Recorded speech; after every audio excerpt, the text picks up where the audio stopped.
Okay, let's say we live on YouTube. Let me check.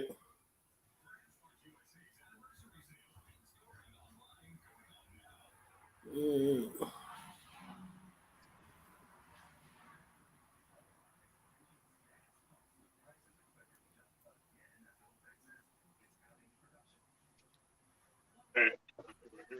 Yep, actually, yep, live. We'll get a couple minutes, see if we can get some folks up in here. I know G Nut live, so everybody probably in his live feed. You know how that go. Yeah. Yeah. Uh,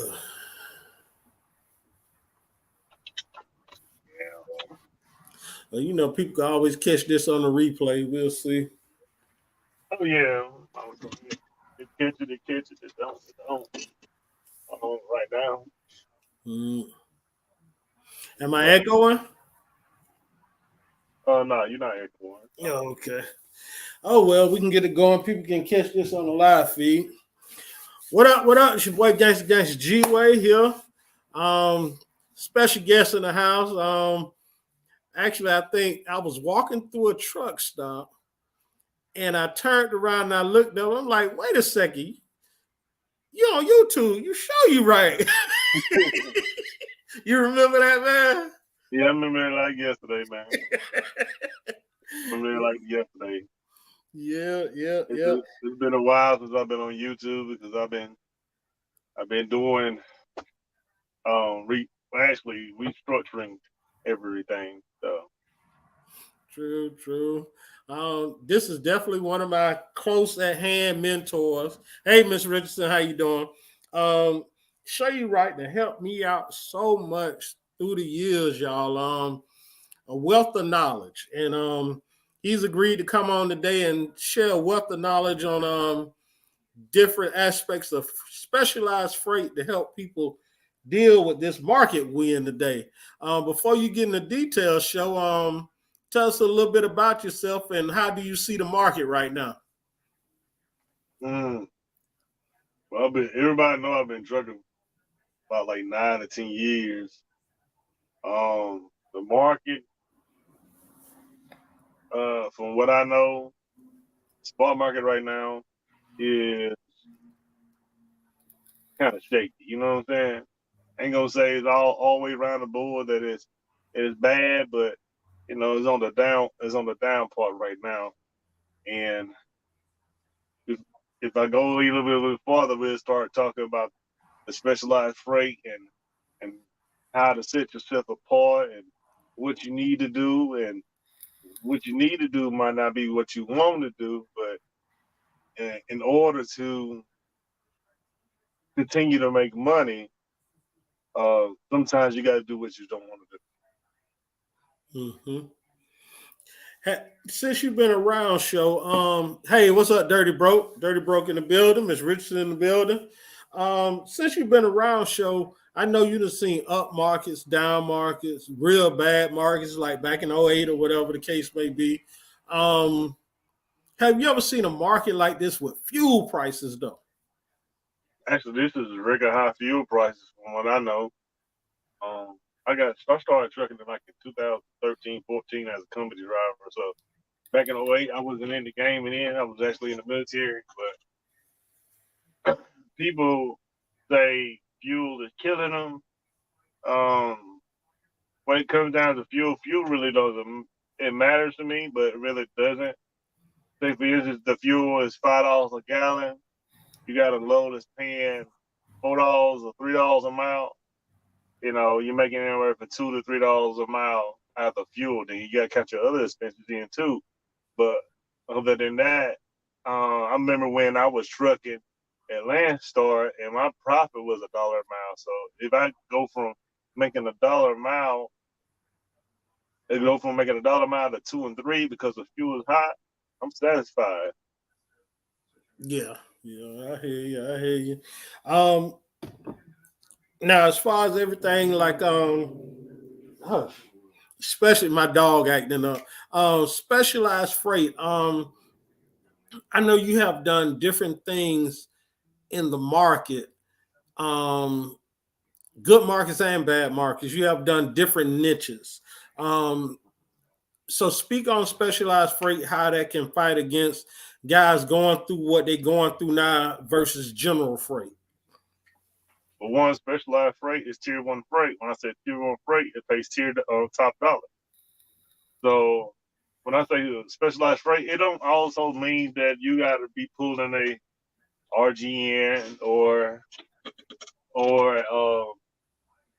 something pulling windmills or nothing like that. What I mean is, when you look at a truck stop and you don't see a certain trailer, you know what I mean, or as many certain trailers like tanks, you know what I'm saying. Um, what that does is it allows you. I'll pull tanks now. I'm pulling tanks. So what it does, it allows you to get the top dollar of that freight. You know what I mean, and you won't have to run as hard, and um, you can run less miles. So, say for example, you got a load that runs 1,000 miles that pays $5,000 to the truck. I'm not saying I know that stuff does that. You know what I mean? Mm, Um, and you might only get one load a week, but out of that $5,000, you still made, because the fuel is costing you $1 per mile. You still made $4,000. Tanks are one, pulling hazardous material. Like, you got to be with a company that's what they specialize is hazardous material. You got to be with a company that specialize in, if you want to pull in hazardous waste. You know what I mean? Pulling military stuff, not just the vehicles, pulling A&E. You know what I mean? Ammo, ammunition, and explosives. You know what I'm saying? And weapons too. You know what I mean? mm, That's the type of specialized freight that I'm talking about right now. That's always gonna pay top dollar. You might not be able to stay loaded all the time, but once you get a load, it pays enough to take care of your home, your truck, and you too. right, right. Um, my little niche that I'm in, heavy haul, whatever. I notice being specialized, just like you say, I might not run as often. I find myself deadheading a little bit more. Um, but that's one of the aspects of it. But I have met guys who specialize in doing concerts. You know, they tend to pay pretty good. Um, I suggest to the newer guys, when you're trying to get with a company, not that I'm promoting any company, but like Prime, I think Prime got tankers, refrigerated, and open deck freight. So you can get exposed to different avenues. I know at one time you was the Conestoga man. Yeah, and that Mm, freight pays pretty good. You know what I mean? It pays pretty good. Like, I have done Conestoga. I'm pulling a tank now. I've done that. Tank and Conestoga is basically my thing. I've done step deck. You know what I mean? Um, what else I've done? Um, that's about all for us. My specialized. Haven't got to the RGN yet, but we know that what I do in RGN freight runs about like the same way. You know what I right.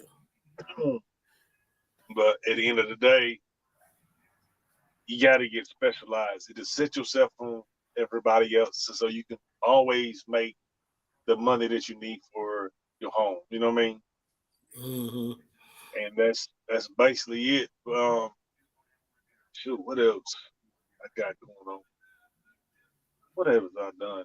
Yeah, but if you new to the game and you getting into the game, go ahead and get your hazmat tanker endorsements, doubles and triples, if you planning on going to pull a heavy haul, because you do need that sometimes once you get up to a certain level. You know, go and start out right, so when you get to those points there where, you know when you get to an owner operator later level like me and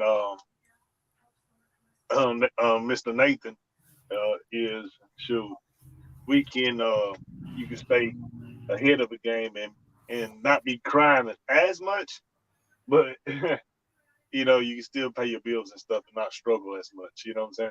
Right. Miss Richardson asks, I don't know if you want to share or not. I know Miss Richardson does tankers. She out of that Texas area. She wanted to know who you pull for. I don't know if you want to share that or not. I'm not at liberty to do that right now, but you know, we can talk offline. You Yeah. know, Yeah, I'll put you in contact, Miss Richardson. She's a real good lady. Her and her husband pull tankers. They have two different units. Um, they they've been doing pretty well at it. They've been doing pretty well at it. oh, Um, team. Oh, they got two different units. Okay, yeah. I want to say they started off teaming and then they broke off into two different units. And okay, yeah, I don't know exactly what she does in tankers. I don't know if it's gas affiliate fuel. Let me say this: fuel or oil affiliated. I'm not sure.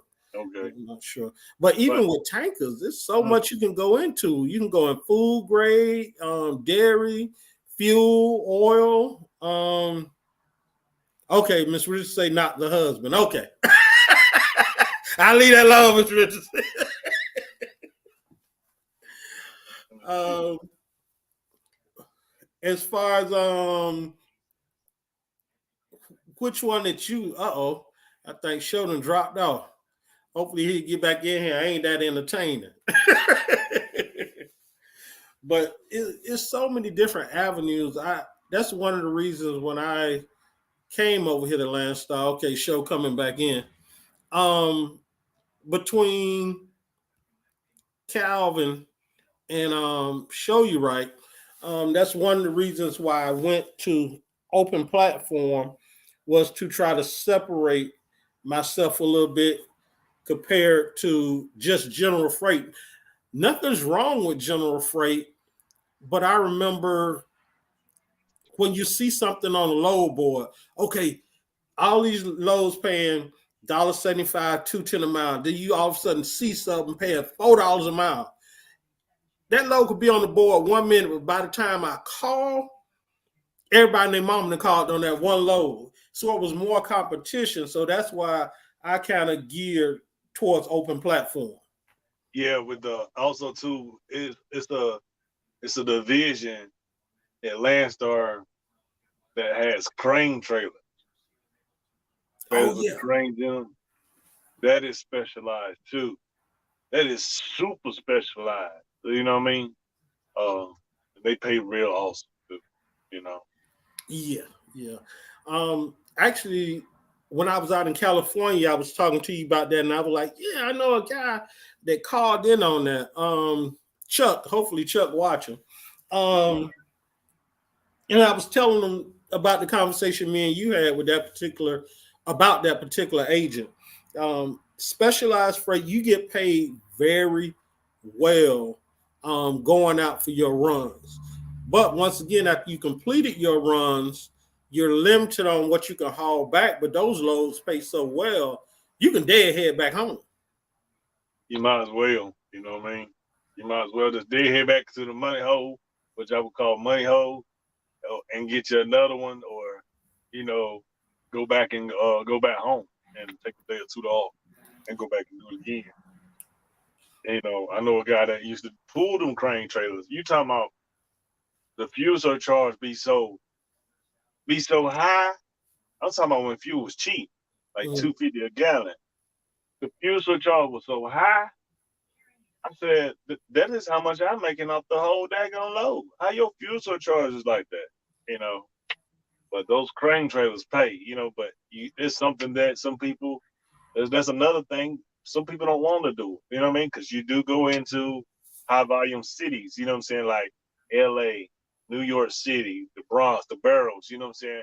You might go way up there to Maine, you know what I mean? Where it's snow and cold, you know what I mean? You mm-hmm. got to be able to be willing to do what a lot of people don't want to do. And with this tank, a lot of people don't want to pull tanks. You know, a lot of people are off the rip. They don't want to pull tanks at all. For real, they be like, "Oh no, oh that's why it pays more money." When you're doing something people don't want to do or people can't do, there's a lot of money in that. I have pulled A&E before too, ammo, ammunitions, and explosives. you got to have a security clearance for that. I Mm-hmm. mean, not just a hazmat quick card security clearance. You got to have a federal government secret level security clearance. It ain't no TSA security clearance. It's a federal government security clearance. Mm-hmm. You know. Yeah. Shout out to Call Me Cooley. Drop a lot of knowledge and information too. Um, I know what you mean by the A&E class. Last I won't even give the class no more unless you're a team. Yeah, you can't even get the class no more. Cause believe me, I done met some guys doing what I do, that does that A&E stuff, and man, I'm talking about ridiculous money, dude. Ridiculous. Yeah. And you know that's something that always going to move because military is always going to move. Even when the military is not moving, they always moving explosive class one hazardous material. You know what I'm saying? And then that's something that's always going to move. You might not move as much, but when you do move, it's going to be. I'm talking about 5, 10, 15, $20 a mile load. Real. Oh yeah, oh yeah. Um, I met a couple.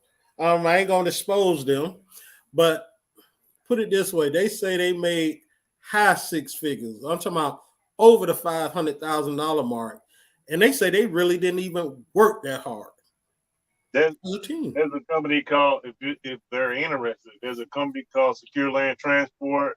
They got that's all they do plus hazardous waste. And then there's a company by the name of Bennett. I don't know how they doing over there, but Secure Land Transport they average.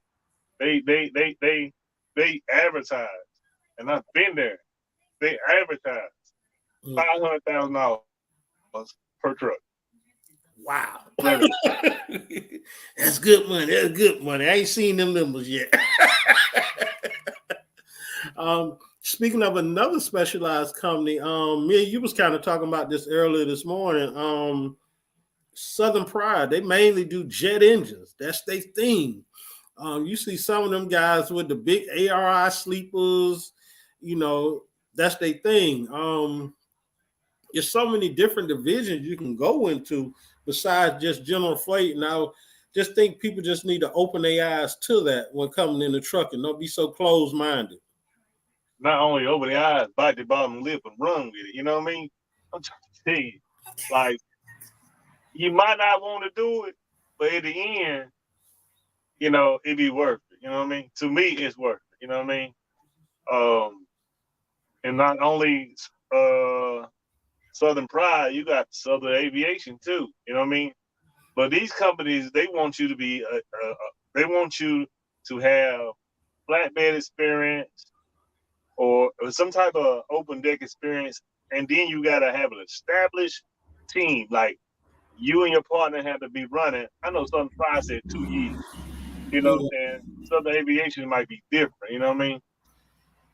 But Mhm. you and your partner have to be running for a long period of time. You know what I mean? At least 6 months. You know? Mhm. Yeah. That's what I was saying earlier about people who really ain't found their niche yet or just trying to get into trucking. You know, find a company that does multiple things so you're not just boxed in. You know, Yeah. you might have to go from company to company to find your niche. Um, if you're not satisfied with the general freight market. Some guys do well with general freight, and I'm not saying they're not. But most of those guys you see do real well with it have their dedicated brokers and agents that they deal with. It's just take a little bit more, in my perspective, to do. You got to set, even doing general freight, you got to set yourself apart from everybody else. Right. Right. And Mhm. then although with the specialized stuff, oh, you can run one load a week and make just as much money as you will make with 4 loads a week with general freight or 5 loads. You Yeah. know what I'm saying? Like you Mhm. can run 1,000 miles and make just as much money it would take you to run 3,000 miles with general freight. Right, right, right. Um, I have experienced that. With some guys that run general freight 3,500 miles, close to 4,000 that week. Hell, I might only did 1,400 miles. Yeah, Yeah. that's what I'm Mm-hmm. talking about. Here's another kicker too. You find a company that pays a percentage of the line haul for the fuel surcharge and it's 100% to you. Oh my god, that's a whole. Oh my god, I'm talking about the company where I'm at. They pay at least 30% of the line haul for your fuel surcharge, and your line haul pay is 65%. You know what I'm saying? So if you was to add that stuff up together, that's 95% of the line haul. Mm-hmm. Yeah, yeah. And 95%. This the load I just got off paid 107% of the line haul. wow, 107%. You know, Mm. if We you got add in what they give you for the fuel surcharge plus the 65% of the line haul is 107. yeah, yeah. I know a lot of guys over here don't know, but you can personally check the fuel surcharge every week over here at Landstar. And I'm quite sure other companies you can do the same to know you're getting the right fuel surcharge for the lane that you are running, you Mm-hmm. know. And who guys who don't understand that, you won't get the same fuel surcharge you get running from South Carolina to Florida as you would get from Cali to Texas. That's a totally different fuel surcharge. Y'all Right. need to know this. And know your breakouts too. You know what I mean? Oh Know yeah. what freight it calls for what type of breakout. Like your hazmat breakout, your load and unloading breakout, your detention breakout, all that stuff. Know your breakouts. Yeah. Actually, just got a question on that. Black pillared. I think that's what it is. I ain't got on my glasses.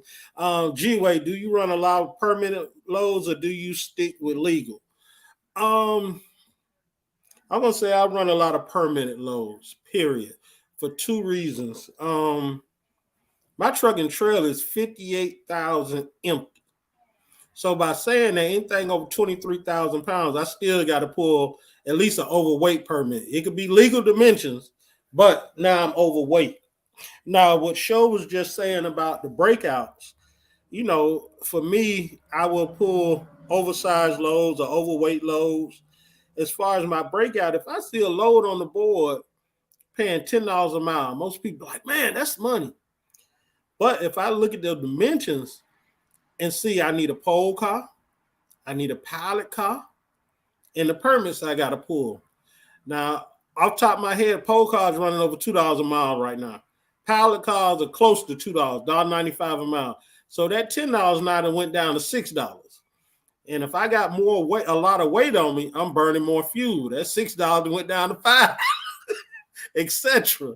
So that's touching on the topic of know your breakouts, know what it is you running, what areas, what's terrain. But I'm asking, I'm not sure, but that with the heavy haul side, it's a different way they configure up with your fuel surcharge, right? If you're heavy, Um, it's you more should. so in groups, what I Uh-huh. notice. Like, say you got that group, um, 1,000 pounds, let's say up to 45,000, 60, 45, 50,000. Then Uh-huh. you have another group from 50,000, I guess, up to 65, 70,000. Uh-huh. 65. But then once you start getting over that 70,000 mark, yeah, that money goes kind of ridiculous then, you Uh-huh. know. And I say that 70 run up to 90. And then once you get over that 90,000, yeah, that's real serious money then. Okay. Mhm. I was wondering because I know you can't get the same fuel charge somebody pulling a van with. Yeah. But it's a lot of, in my experience, I'm under that Marcus Tillman say, "What up, show?" What's up? It's a lot of agents that try to issue out a broker out, however you want to say it, heavy haul freight, and they don't know the correct pricing. Mm-hmm. So when they come to guys like me, I'm like, no, I ain't gonna pull it for that. But for me to get to that point, I done learned a lot the hard way, show. Yeah. I think I was on the phone with you one time, and where I pulled that load from Texas. I meant from California down to Texas. And after it was all said and done, pilots, escorts, back, because on back roads, certain states, back roads, you need 2 escorts on US highways. Man, by the time that load was all said and done, I was lucky I cleared $700-800.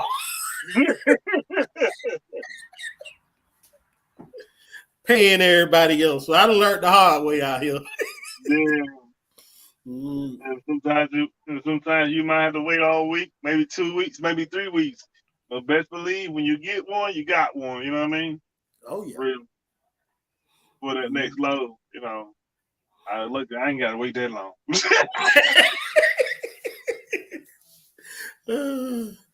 Yeah. Now, as far as doing tankers, what you think is the most challenging part to the tanker? Is it the surge? Is it the loading, the unloading? What you think is the most challenging part for you? The driving period. Like I'm getting back in the tank, so and this is my first time with this truck with tanking. Knowing how to drive to get the minimum amount of surge as possible. That is the hardest part. Once you get that down, it's cool. You know what I mean? Because the loading, unloading is not hard at all. It ain't hard placarding because most time I got a smooth bore tank, meaning my tank is wide open. Ain't got no baffles, ain't got no compartments, none of that. It's just one product. That's it. So I only got, if I do placard anything, be one placard on one placard. That's all I have to run one placard. So the driving technique is a whole lot different than pulling a freight that stays don't move. You know what I mean? But Right. once you get used to that, it's all good and gravy. Because unloading, you just hook up your hoses, and either you're gonna air off or you're gonna get pumped off. That's it. Right. Yeah. It ain't hard work. It's clean. It's most times it's clean work. You know, shoot, you do sweat when you got some real dangerous stuff on. You got to put on a chemical suit, and that thing do not breathe at all. It doesn't breathe. So you be sweating like a mug. That's on time. You know what I'm saying? Oh well, after you take off that suit, you're gonna be wanting to look for a shower real quick. Real quick. You got a question from Aaron. Do you recommend auto or manual transmission for tankers?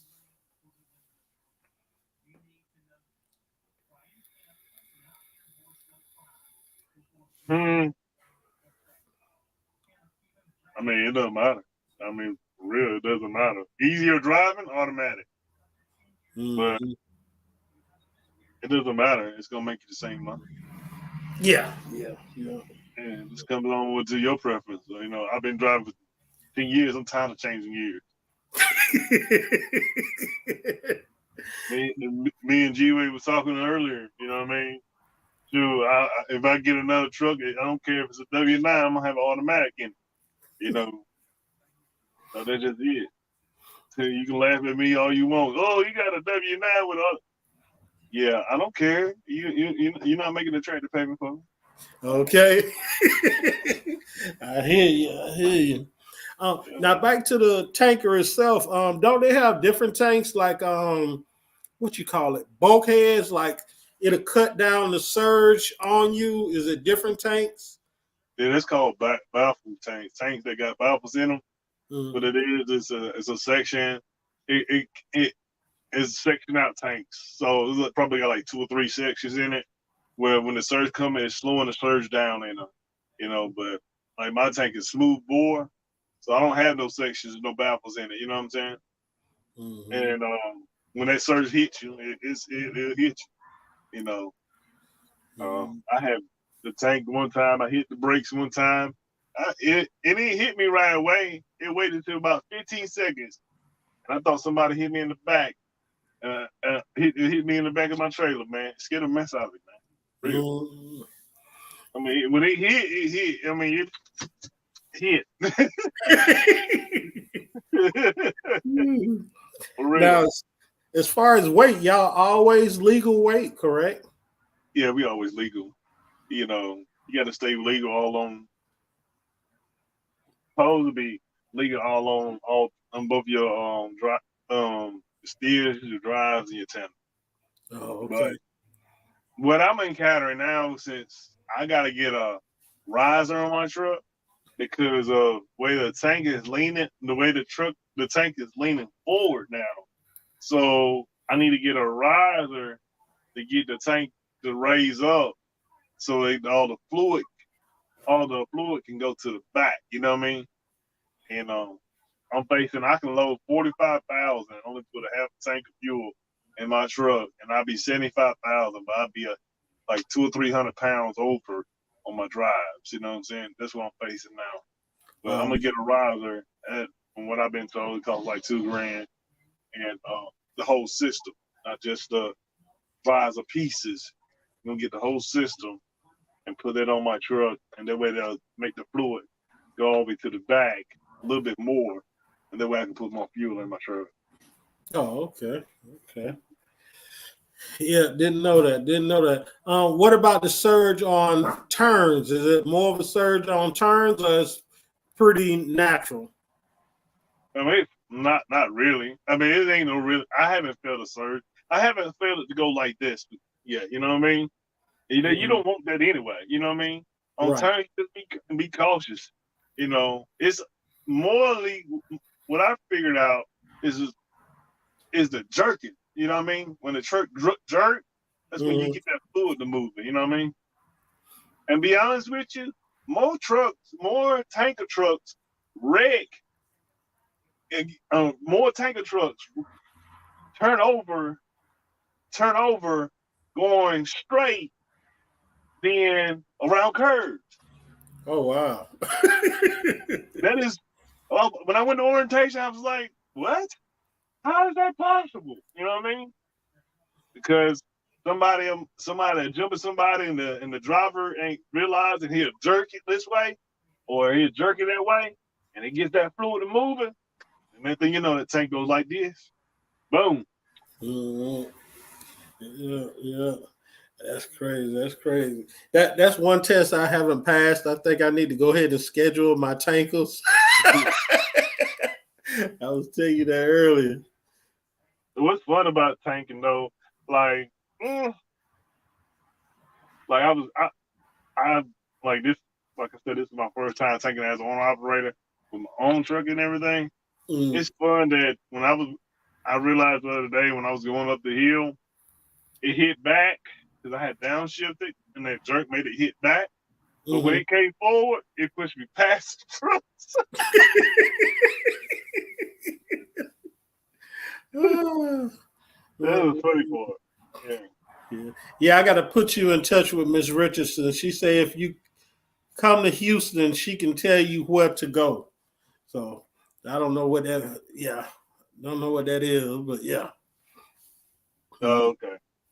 Yeah. You got some freight for me. I'm good. You know, we can work stuff out. Okay. But I'm right here where I'm at. I'm happy. I haven't seen where with the numbers working out to be where you can get 105, over 100% of the amount. I ain't seen that. Right. You know, how the numbers is working out. You know, to be honest, she down there in Houston. Me and her might be at the same company. Oh, okay.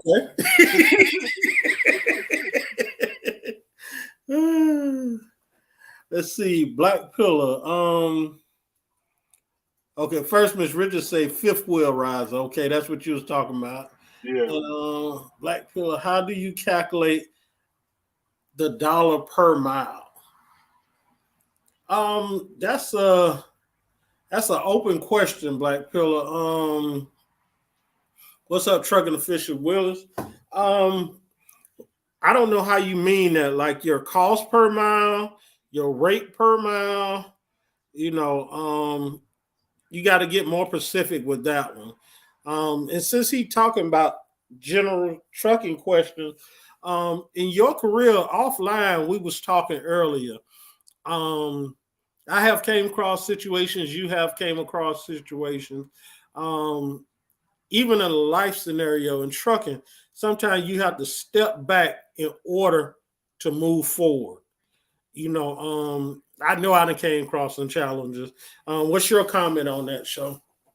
I mean, I've stepped back. I had about a year, 2 years ago. I stepped way back. I mean, when I say way back, I started back almost from the beginning to being a company driver. Okay, and then that's when I was pulling Conestoga. So I went back pulling.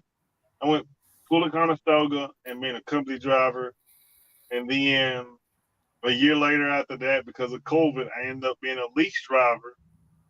And then I used the same method as I did with my first truck. Use a lease truck to buy your own truck, you know, and now I'm an owner operator again, you know. Mm, But this time, when I scaled back, this time I took my time. I wasn't in a hurry. I got myself financially stable. That means getting your credit right. I got my credit right. I got my money right, and I got my backup. I established. I had a way, had access to $40,000 or $50,000 or more, with whether it was cash and credit or all credit or cash. You know what I mean? right, That's right. why. That's why this time I moved. When I started this time as owner operator, I wasn't. I wasn't so pressed to go to work. You know what I mean? So Mm-hmm. that's one thing you don't want to do if you try to get in this game. You don't want to have to get the truck and go straight to work. You know what I mean? That leaves you no time to run through the truck for see if anything wrong with it or anything. You shouldn't be in no hurry to get into the truck to run it. You shouldn't have to. You know, I always tell people before you get in this game, if you think about being an owner operator, get access to $50,000. Get access to $50,000. And I strongly advise not all in credit cards neither. You know what I mean? Not all in credit cards. You need some cash. So Yeah. Mm-hmm. Okay, Miss Richardson say Quantex, Quantix. Think she just throwing a feel out there for companies. And Black Pillar meant rate per mile. Now, when you go with rate per mile, it depends on what you are doing, drive-in, refrigerated, whatever. Also, you need to know your lane. Um, like we were saying earlier, you're not going to get paid the same running from South Carolina to Florida as you would running Atlanta to Chicago. That's a totally different lane. So once you experience what you're getting paid, you know, I tell everybody, when you starting out, take notes. If you're a company driver, take notes where you're running, how much fuel you're burning, um, how long it takes you to get there, etc. Now, once you start keeping those type of notes, and then once you come to the owner operator side and you start seeing the rates, you'll be like, well, wait a second, I burned too much fuel to be accepting this rate per mile to be going this lane. So it's a lot of different avenues to look at when you accept rate per mile. Like I was just saying with me, if I see a rate per mile, and I know I need pole cars, I need a pilot, I know it's going to cost me this much for these states as far as my weight and being oversized, I wouldn't run the same price from South Carolina to Mississippi as I would going up to Salt Lake City, Utah, because them nothing but mountains. I know I'm gonna burn fuel. So yeah, How I that's figure out my rate per mile is I say how much is it gonna cost me to run up there. You know what I mean? Well, this is how I figure out my bottom line dollar. How much is it gonna cost me to run up there? And then whatever it costs me, I time that by 2.5%, 2.5. You know what I mean? okay. 2.5, and that is my bottom line dollar. I'm not taking no less than that because, for one, out of that 2.5 times, uh, so if it costs me $1,000, well, let's say if it costs in fuel, if it costs $1 a mile to go up there, you know what I mean? I need $2.50 a mile at least. You know what I mean?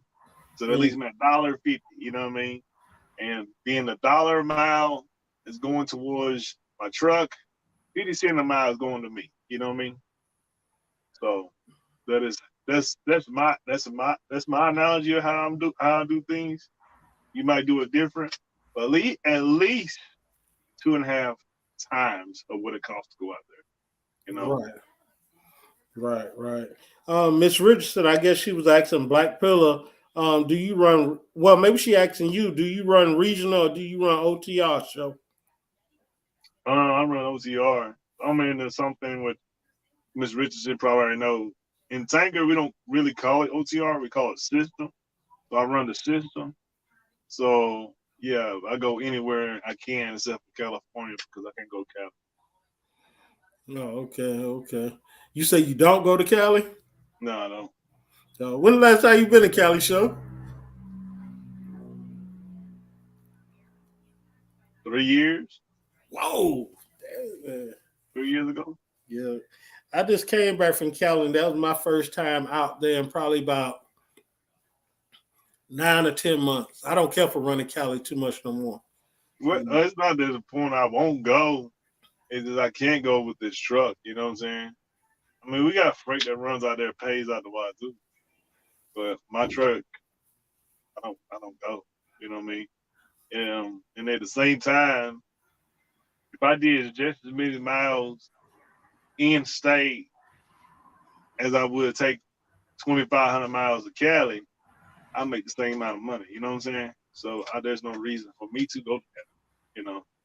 Yeah. For me, the Cali market has changed so much since this COVID thing. From the ports being backed up to the freight just not there anymore as far as coming back across. Most time I go out to Southern. Let me rephrase that. I run Southern California. If I go, it's Southern Cali. I don't like Northern Cali. You run to Southern California, all the freight either going up to the northwest. You rarely see stuff coming all the way back across. So that's why I gave it up. It's hard to find stuff going back to Texas these days. Yeah, that would make sense. Just call them. Let's see. Mm-hmm. Yeah. Yeah, them, my buddy just called me. But Um, yeah, man. That's basically about it, man. I just want to emphasize how important it is to set yourself aside. You know what I mean? From general freight. You know what I mean? And what is the difference from you being specialized for as your financial standpoint and plus how hard you running. You know what I mean? You know, and that's basically about it. But all I want to tell you, you know what I mean? Tell everybody and be and really make them realize, look, you don't have to run 2 or 3 thousand miles out here to make $2,000 and $3,000. You know, you right. don't have to do it. It's just once you get up to your 2 years and not have a lot of jobs, you know what I'm saying? You got to be stable. You know, once you get on your 2 year mark, clean driving record, and and you get into a specialized freight like tanker, you know, crane trailers and all that stuff, you don't have to work as hard. You don't have to drive. Going up and down the road will beat your back up. You know what I mean? You don't have to be spectacle. You Yeah. really don't. I think a lot of guys have a problem with that coming from company to becoming an owner operator. You think you got to run them miles. No, it's a totally different ball game. You don't want to run all. It's about the money. Yeah. It's about the money. Yeah. And not to mention the wear and tear on your truck. Yeah, I mean, if put it like this, if I could run this run one time a week, run a run like this one time a week, I'd be satisfied for real. That means if I could run 1,000 miles and make over $3,000, you know what I'm saying? I'll be satisfied. Okay. Because I remember a time when I ran 3,000 miles just to get $3,000. I'm going to the shop every week to try to get a PM, every month trying to get a PM. Yeah. Mm-hmm. Yeah. Yeah. Hey, and that's a good month because without the breakdowns, I don't have some breakdowns out the box. This last 60 days been murder for me. Hey, Yeah, so take I gotta take this phone call real quick. all right, put everybody on pause. Y'all hold on.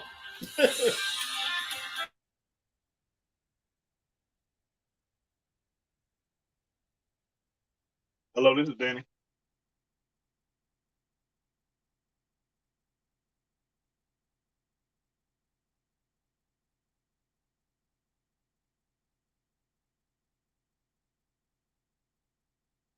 All right, when will it deliver?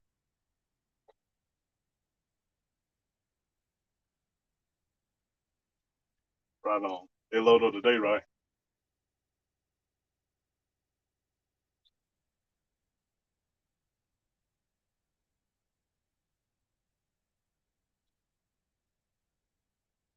All right, just let me know to send it to him Qualcomm. We'll be good.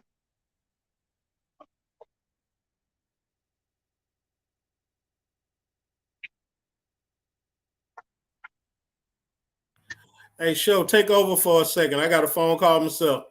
I know about this factor. You know what I mean?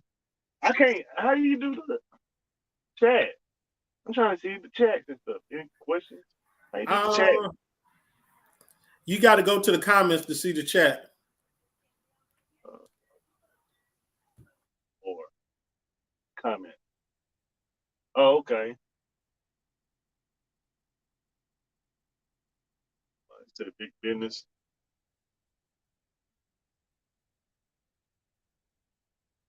Let's see what I'm current at. All right. Let's see. He said, G-Way, do you ever use the lift axle you put on your truck? Hey, it costs money to drop that axle, and yeah, I will use. If that money ain't right, it ain't touching the ground, baby. Yeah, because you talking about a whole different set of permits. Once that thing touched that ground, that's a whole different set of permits. Right. And you have to be careful with that too. Like I had to pull a annual Virginia permit. Okay, now my annual say 7 axles. Okay, now even when I use that annual permit, I think I paid 5 and some change, close to 600 for that. Mm-hmm. Even if I'm light, since I pulled that permit for 7, those 7 better be on the ground when I go through that scale house. Right. Yeah. Right. Mm-hmm. Yeah, yeah. I think Miss Richardson wanted to know, do you have a load board where you at? No, we don't have a low board here. I Okay. mean, it'd be nice to have a low board, but at the end of the day, the terminal down at is very transitional. I mean, transparent. So I really don't. I mean, booking loads. I don't want that stress. To be honest with you, I don't want that stress. They give me where I want to go. You know, right now I'm all about the money, so I don't even care where I go. You know what I mean? But there's no force dispatch where I'm at. So you actually, with these loads I pull, and when you pull a lot of specialized freight, they pay enough where I can go out loaded and come back empty. You know what I mean? Yeah. Yeah. So that's basically. No, we don't have a load board here. It's not like the Snyder choice. thing. You trying to figure out how much Snyder? I'm not that Snyder. Okay, Mr. Aaron want to know: do you run a mid roof or a condo, and how necessary is it to have a mid roof when you're running tankers compared to a high roof? Well, right now for where we run, I run a mid roof, but it's set up like a high roof. You know what I mean? Um, it's just certain areas, certain customers you would go to. I don't think you would be missing out on a whole lot of loads unless your home terminal have a customer with a low clearance. You know what I'm saying? Their main customers have a low clearance where you can't go in there with a high rise roof. You know what I mean? Mm-hmm. So, Okay. So what you would say the height of your tank is? It's not 13.6 then. oh no. It's probably 10 feet, if that. Okay. Okay. Mm. Say that's a totally different ball game in dealing with that. Dealing with tank. Yeah. Yeah, I mean, I like it because it's it's short. For as a system yourself, it's short. It's round. The wind don't mess with you that much. I go through where it says when it be 55-mile-an-hour winds, it don't bother me on that much. You know what I'm saying? It bothers me because of my cab, but the trailer ain't moving. You know. Right. But yeah, I like it, man. Easy, clean. You, the work is not hard. You know what I mean? I got a video that I share with you that I had dropped 4 hoses. That's about the hardest thing you would have. The most hoses you would probably drop 4, maybe 5. You know, but it's not that hard, man. Once you get into the system and figure out how to get your truck unloaded and make sure your trailer is unloaded completely. You don't want too much product left over. Sometimes you will have product um left, just a little bit. You don't want no more than that much product going down the street. You know what I mean? Down the center of your when you get finished unloading. Let me see if I got a picture. Yeah, you don't want that much, no more than that. So you have to get those tanks washed out after every run, or It depends. It depends on what you're gonna do next. If you're going back home, just lock it down tight. What my company tells me, lock it down tight because you don't want no air to get into it and let the product get hard, and then they're gonna have to scrape the tank out. That's gonna cost them money, and cost you money. Um, but if you're gonna reload a different product, you gotta go take it to the tank wash and go get washed out. And that normally tank washing sometimes because of my company didn't know where to go. They just ain't gonna send you anywhere. Tank washing take about 3 hours to get it oh washed out. wow, Yeah, didn't know that. Wow.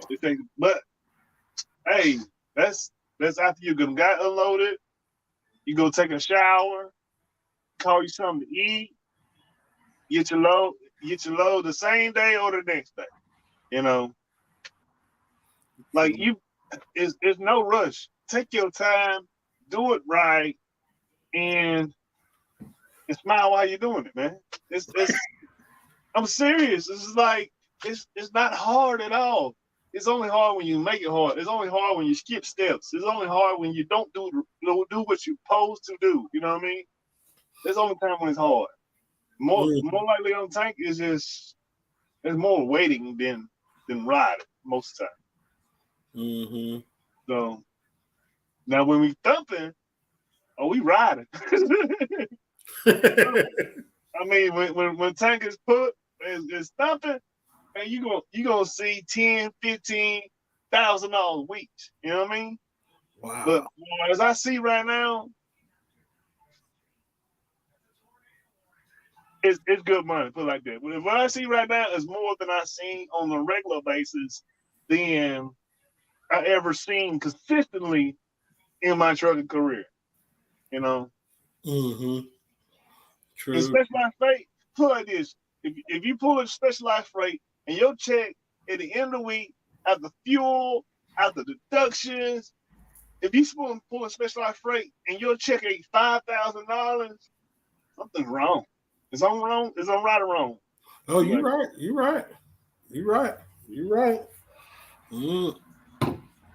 The well, with low, hey, specialized freight, I would say a normal your bottom line check should be 4,000 on the. You know what I'm saying? I'm gonna give you a briefer.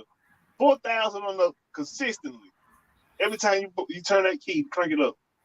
yeah, yeah, and that's from having the experience, learning how to pick your lows. I'm gonna say that for me. Not that I done got bougie or I done made money. Um, I sit at a truck stop for a day and a half, and if ain't nothing popping off, I dead head somewhere else. Um, Even that to say, if I'm home and I say, okay, I'm finna get out Monday, if that right load ain't popped on that board, hey, I might sit here the Thursday or Friday before I pull out. You know? Hey, by Friday come, Friday at 12, you just close the computer. I'll see you next week. Okay. You And, know, mm, because you got to remember when you pull a load, you got to be able to calculate that it's gonna pay me this much per. If it's gonna take me 2 weeks, you need to pay me $10,000. You know what I'm saying? When I say 2 weeks, a week out and a week back. You know what I mean? If mm, it gotta pay you enough that they gonna pay you for out and back. You know what I mean? Out yeah, and back. yeah, So you already you already made your money going out. Whatever is coming back is profit, but you ain't trying to go in the hole with that mess. For real. facts, facts. You know.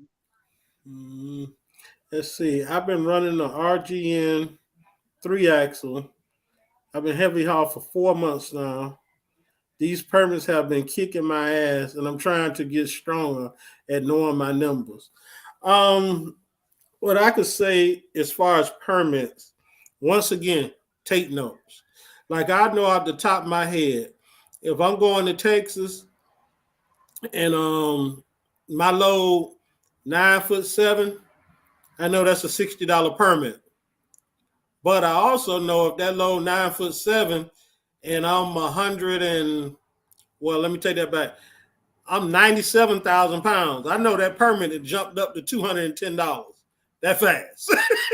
So start taking your I, notes on the permits you pull. I tell you what, it might not be the best, but here's a strategy I use when I was pulling permit loads. Mm-hmm. I would call the permit department before I book the load. I would call my permit people, ask them how much it's going to cost me to permit this load from here to here. You know what I mean? I Yeah. get that price. You already specialized. You got 3 axles. You know what I'm saying? Mm-hmm. It ain't gonna go as fast as a van load. You know what I mean? I get that price, and I'd come back and call the agent, and then we start talking. You know what I mean? Or the broker. We start talking. You know, if it's gone with me, I felt like if it's gone, it wasn't meant to be with True. me. So you ain't got to be with me. I wasn't in a rush to pull an oversized load or a heavy load. You know, because Yeah. when I come back to them, I know everything. I know how much it cost me for as the permits. I know how much it's gonna cost me. They're going for my fuel. I know how many days it's gonna take me to do it, and that's it. You know, Yeah. Yeah. and that allows me when I call the permit people, they already okay. He might pull this load. He might pull this load. You know what I'm saying? When it calls me, all I got to tell them they already know what my axles and all that stuff on my truck is. You know what I mean? How long I am and all that stuff. Go ahead and pull that permit I just called them permits that I called about earlier. That's all I gotta say. You know? Yeah. Mm-hmm. Yeah. Yeah. Yeah. Because the only thing that throw me these days, areas that I don't run that often, like say if I take a run, um, Kansas, Nebraska, certain parts of Missouri. The thing that throws me on permits is how wide I am with outer route miles. You see what I'm saying? Because you might see a load say, okay, this load pay $5,000, 700 miles, but you don't know 700 miles of interstate miles or airplane miles. You might have to go 800, 900 miles to get that load where it's at, because you got to go off the major interstate onto U.S. highways. Just add 30% to every dang on load, every mileage load you get. Add 30% to wherever it is. Yeah. Mm-hmm. Yeah. Even if you might not have to do the 30%, add 30% to it. You know what I mean? And that Yeah. way you be covered for as your fuel. You know what I mean? Mm-hmm. And your time. Yeah. And you ain't probably averaging about 50 miles an hour anyway. Yeah, depending on how big it is. Hey, we're gonna keep that on the low, baby. Hey, that depends on how aerodynamic it is too.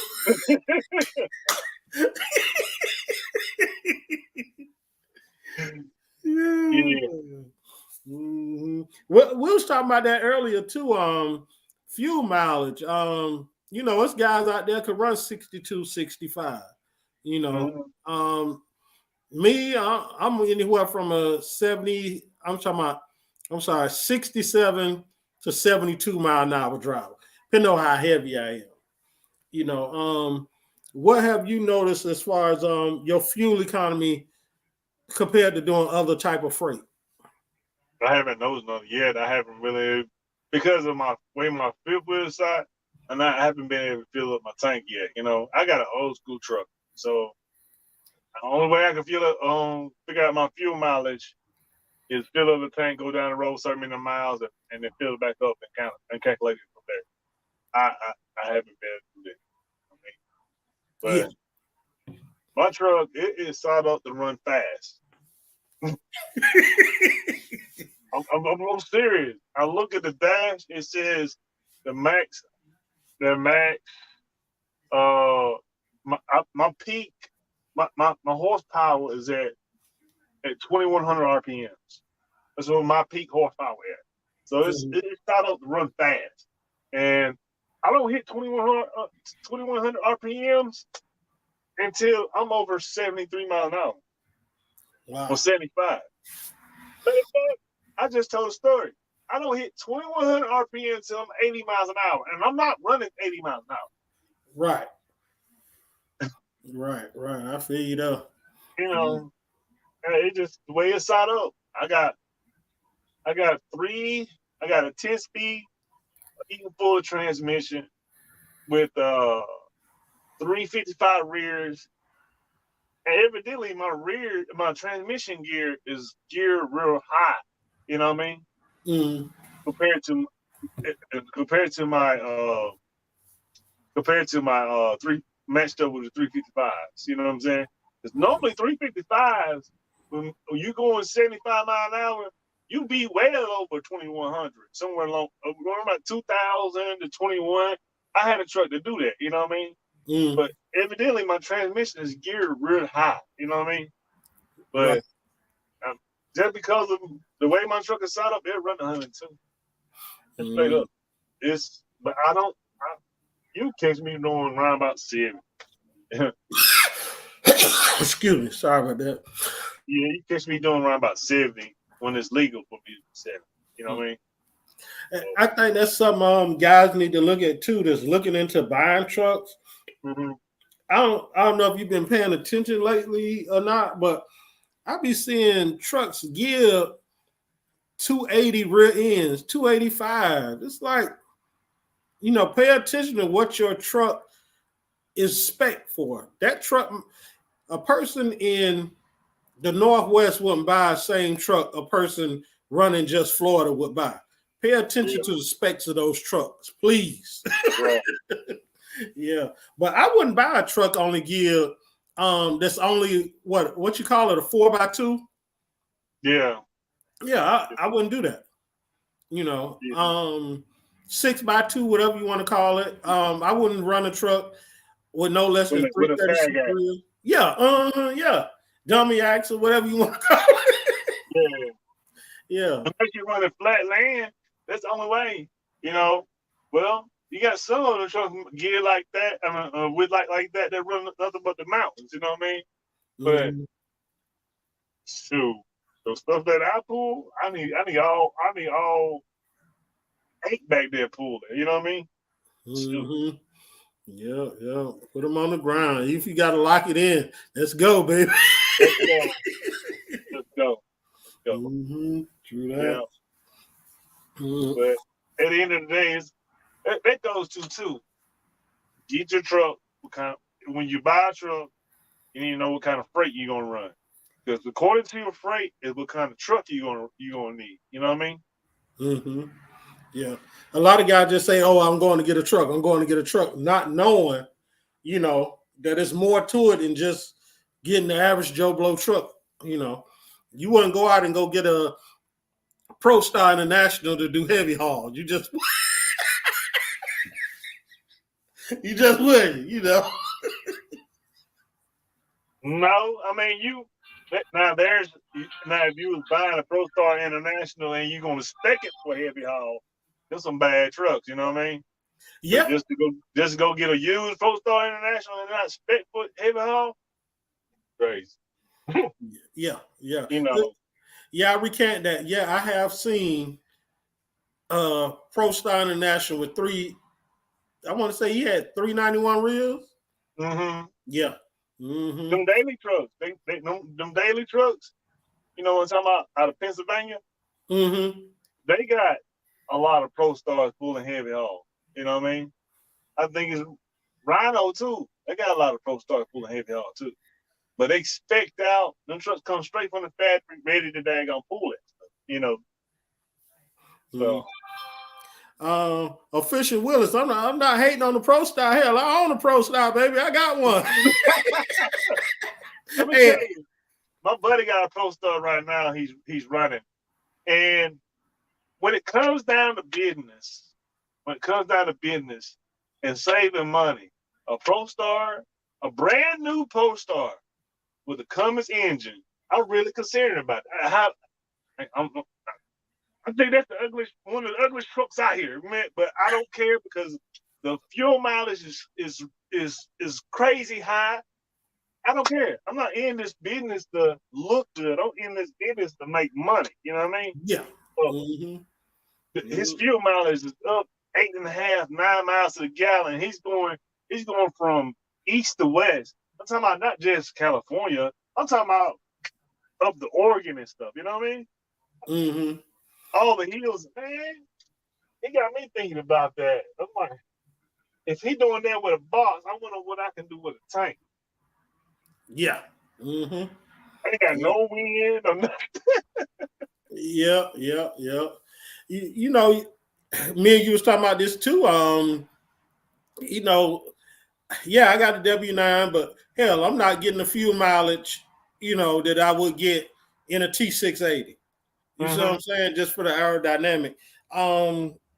You really need to know when looking for a truck, it's not all about looks. Yeah, okay, if you want a long hood truck and you figure that, that profit loss in there, that's what you want to do if that's what you want to do. But in general, the point I'm trying to get at, know the equipment that you're going to buy for the type of freight that you're going to pull.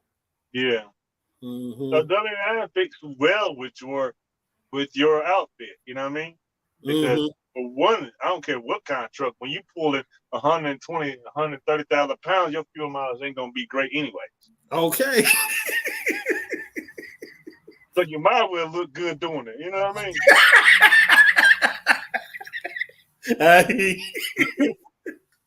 Oh, man, it's crazy. It's crazy. And Mm. then also too, cost of operation has a big thing too. You know, oh, we going all over the place, but cost of operation has a big thing too. You know what I'm saying? For how much is your tractor payment gonna cost? Man, I think a lot of people are hurting now. They ran out there and got the overpriced trucks. Trucks that we saw pre-pandemic that was 20, 30,000. They went out and bought for 50, 60, 70,000. And those notes, I hate to call it, but it's straight up predatory lending. You know, they don't even give you an interest rate. They put you on a program, and that note could be $3,300 a month. That's a high note in this business. Very high note. I don't care if you're on percentage or per mile or however you get paid. You know, if the freight not there, you fall ill. Hey, those are some notes to make. Yeah. You need to better whatever your bills are, whatever your my rule of thumb was if all my bills combined equal to $5,000 a month or whatever it may be, you know what I mean? I need to be able to make that in a week. You know what I mean? So I need to be able to make that in a week. You know, that would help me this time to stay in business. You know what I'm saying? And that would help me this time to be able to take 5 months off. You know, because I could hustle and make my money real quick. You know what I mean? And be able to take time off. You know, and that's how I feel. If you can't make your tractor payment in a week, you don't need it. Yeah, I agree with that. Let's see. My 2016 T6A was a former Milton flatbed spec truck, 10-speed, 264 reels, good MPG on flat, but fell flat in the hills. Once I'm done paying it off, want to get me a 13-speed, 325 to 355 reels. Yeah. Mm-hmm. Hey, talk to me because I might be interested in that 2016 T6A. I mean, if all flat and heels, you know, shoot. But you can always change the reels out in that, though. Yeah, I mean, but what you trying to race up the hills? I don't know. I don't know what he mean. I wouldn't try to race up none. You know what I mean? I mean, I'm not trying to joan on nobody, but you know, I understand you get tired of dropping gears and all that stuff. Is it automatic? Because I know a lot of them was automatic. No, he said it was 10 speed. 10 speed. I just took. I was 120,000 gross. On I-8 going over the mountain, going over into San Diego. Ain't no shame. Hell, I would sometimes I was doing 25, 35 mile an hour going up that hill. You know, you start dealing with that weight. The name of the game is get it up the hill without overheating it. Yeah. You know what I'm saying? That's a totally different ball game in driving. Mm-hmm. But what I was gonna say is it's not a matter how fast you get up the hill, is if you can get up the hill, you know what I mean? That's all that matters, man. And at the end of the day, if your truck, the Milton trucks, the company trucks is signed up for fuel mileage. You know what I mean? They save money, you know what I mean? And I had a Milton truck too, but it went backwards. I back guy. But at the end of the day, them company trucks are signed up for fuel mileage. So that's what they geared it for and all that stuff, you know what I mean? So you know, at the end of the day, it's up to you. If you want to gear it up, just know you're gonna burn more fuel. Yeah. Way more fuel. So what if you gear it up to 355 and you revving going down the road 65 mile an hour at 12, you might be going up to about 13 and a half, 14 on the RPM. You know what I mean? Yeah. And that's more fuel. Mm-hmm. Yeah. And yeah. if you want to take your fuel cost up to increase your fuel cost another 25 to 30%, and you can do that. It's all up to you. You know what I mean? Yeah. And if you was doing something specialized, if you're doing something specialized and you can afford it, go ahead and do what you want to do. You know what I'm saying? But if you just pulling general freight and getting $3 a mile, and your fuel cost is costing you $1.90 to $1, and you want to jack it up another 30%, I want to advise that. You know what I mean? Not right now, because we haven't seen the bottom of the market yet. I believe that what you're just saying. Just saw a news story today. OPEC is cutting oil production. We like to see another fuel increase. You know, we used to seeing fuel prices drop in the winter months. I believe we're gonna have the most expensive fuel this winter we done seen. So what if? Let me ask you this: how many people would be able to stay in business at and freight goes to $3 a mile, it stays at $3 a mile, and they're going fuel prices would be at $6 a gallon. Mm. Because I'm in Chicago right now. Fuel is $5.29. That's what I seen not too long ago. Man, California's higher than that, baby. You know? I was just in Cali, and I like to say one of my sons, you know, he was raised with one of my kids. Well, long story short, you know how they come eat at your dinner table, stay the night. But anyway, he got a brand new Ford F-150, nice truck. Cost him $160 to fill it up. That's an F-150. That ain't no. It's taking regular, baby. In the way in the world, I spend about that much putting premium in my Denali. Yeah. Mm-hmm. Yeah. Yeah. But you just gotta, you can't, when it comes to changing specs and doing this to do it, why is you doing that for? You know, me, myself, I won't be doing this, changing something if it ain't gonna make me more money. You know what I mean? Yeah. You know, maybe pay it off and get another truck, you know what I mean? Instead they went down, or pay it off, trade it in and get a brand new truck, spec'd out the way it's supposed to be spec'd out, you know what I'm saying? And plus it's proven to get that kind of good fuel mileage. Yeah, you know what I mean? Brand new equipment a lot of times save you money, you know what I mean? At the end of the day, you know what I mean? Because a lot of times, what I realized, once you pay equipment off, oh, that's when the nightmare, a lot of times, not all the time, that's when the nightmares come. Yeah. And you said a mouthful with that, because I think once you done paid off some equipment and now you want to buy some new equipment, make sure you got the market to buy that spec'd out truck. Mm-hmm. You know what I'm saying? You don't want to go buy a spec'd out truck. It'll be overkill for what your general freight that you're pulling. Mm-hmm. Yeah. Like me and you was talking about, I'm thinking about getting another truck soon, but I'm gonna get it spec'd out for tanking. You know what I mean? For like for tanking. It's already gonna have the raised fifth wheel. It's already gonna have the two cylinder air compressor. It's already gonna have the big rubber. It's gonna be tanker ready. You know what I mean? Tanker ready. And if I can get a 96 inch sleeper with the shower in it, and it be less than 20,000 pounds, that's gonna be hard. But if I get a truck with a big sleeper in it and it's less than 20,000 pounds altogether, I'm gonna do that. You know what I mean? Because I see now that we do a lot of sitting, and I want to be comfortable when I'm sitting. You know what I mean? Yeah. True that. I'm putting a Freightliner drill truck 14.4 tall down I-10. Ride with it, baby. Ride. Mm-hmm. Hey, as long as you're not riding that what that is down there. Mobile, yeah, get kind of low. You can't go through the tunnel, baby. Can't go through the tunnel. Got to go around.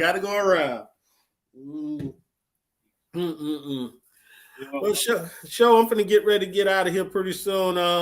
Got any parting words for the viewers?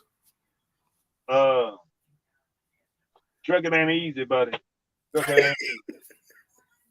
Hey, work smarter, not harder. Yeah. Hey, you told me a line a long time ago, and I use that in a lot of my videos.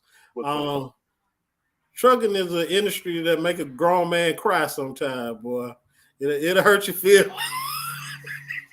But you got to dust yourself off and keep it moving, baby. Got to. I don't cry so many times. Don't get attached to the trucks. Don't do that. Don't fall in love with a truck so much it make you deeper in the hole. You know, don't get attached to it. Yeah. At the end of the day, you can get another truck, but it's hard to replenish your money in your bank account. You know what I mean? Yeah. You know. Yeah. That's true. That's true. A truck is a tool, just like a hammer, a drill to a carpenter. A truck is just a tool. That's all it is. Yeah. You know, Mm-hmm. that hammer, if the handle on that hammer break, guess what he do? He gonna throw it away, buy him another. You know. Yeah, yeah. That's Hey, I how got one last question for you, man. what's up, You need to start dropping more videos again, show. man. I'm put it to you like this, man. I'll do these, but on the real, I'm thinking of a whole nother way of doing videos. For as I want to do more how-to videos, and in order for me to do how-to videos, I gotta have a different setup. You know what I mean? So yeah, I'll do these all day long. I love doing uh 2 and 3 people videos. You know what I mean? I love doing these. It's just, man, I got so much. I be so much in my own mind. I Mm. might just put on the camera and just sit there and talk about everything and just put it out there raw. You know what I mean? But at the Yeah, end of the yeah. day, is I'm into YouTube like I used to? No, I'm not into YouTube like I used to. But at any time if you want to get in touch with me or talk to me, or anyone want to get in touch with me and talk to me, you can email me. You can email G-Way. You know what I'm saying? He got my phone number. We can do a conference call or whatever. You know what I mean? And I get in touch with you if I see once I see the email, I call you. When I call you, it's gonna say show you right. Okay. For real, it's gonna pop on your phone, your call ID, show you right. So, and you can't say, I ain't know they were you. I'm only gonna call you one time, maybe two. You know what I mean? So, True, true that. Because, like I said, beginning of the video, you done helped me out so much over the course of my career. I just want to thank you. And hey, I'll call you up. Yo, yo, yo. yeah, no problem, man. Yeah, Yeah.